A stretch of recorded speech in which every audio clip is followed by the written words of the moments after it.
Outside with Silky saws, and sometimes you just got to cut a tree down, and sometimes the only tool you got is your Silky.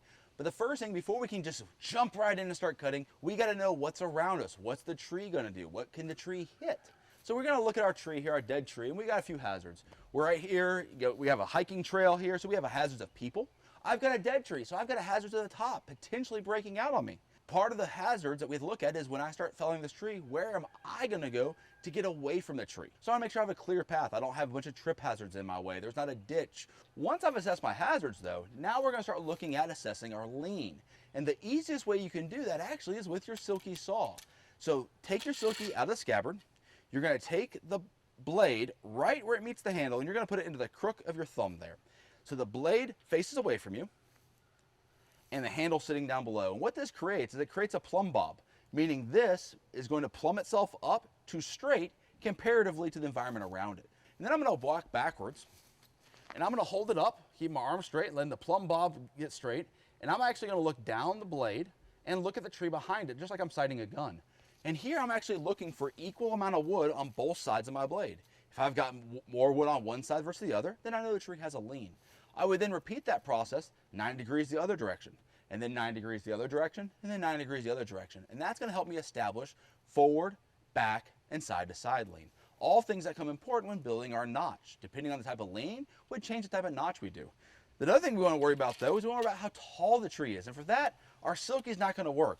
But luckily, I've got a great stick here that is going to work. Now, I want this stick to be as straight as possible. And this isn't exactly straight, but if all I got, we're going to make it work. And what I'm going to do, again, I'm going to put it in the crook of my thumb, and I'm going to lean this stick back until it meets my shoulder. And now I've got an equal distance from my shoulder to my hand, and from my hand to the top of my stick, creating an equilateral triangle. And the easy thing we're going to do, we're going to walk back, and I'm going to keep walking until I am pointing my hand at where I'm going to make my cut, and the top of the tree is now below the top of the stick.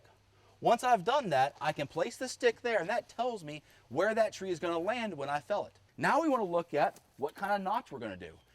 We've got 3 options when it comes to notches. We've got a standard notch, like this. We've got a Humboldt notch, like this.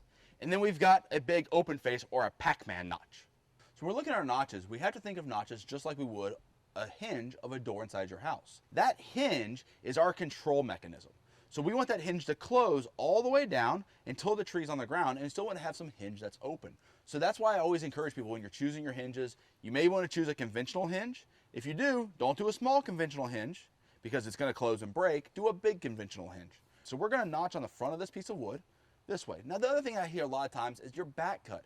People go, oh, the back cut has to be rised up above the apex of the hinge. But in a situation like this where I've got nothing that's going to hang me up, I want my back cut to be flat with the apex of my hinge. So if my 2 fingers meet together is my apex of my hinge, my back cut needs to be level with my apex.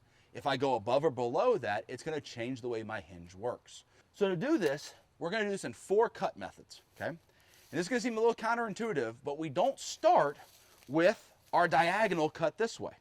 Actually, we're going to start with a flat cut on our notch. So if you do a flat cut first, then a diagonal top, then a diagonal bottom, you're able to make those cuts meet, and you get a much more precise notch.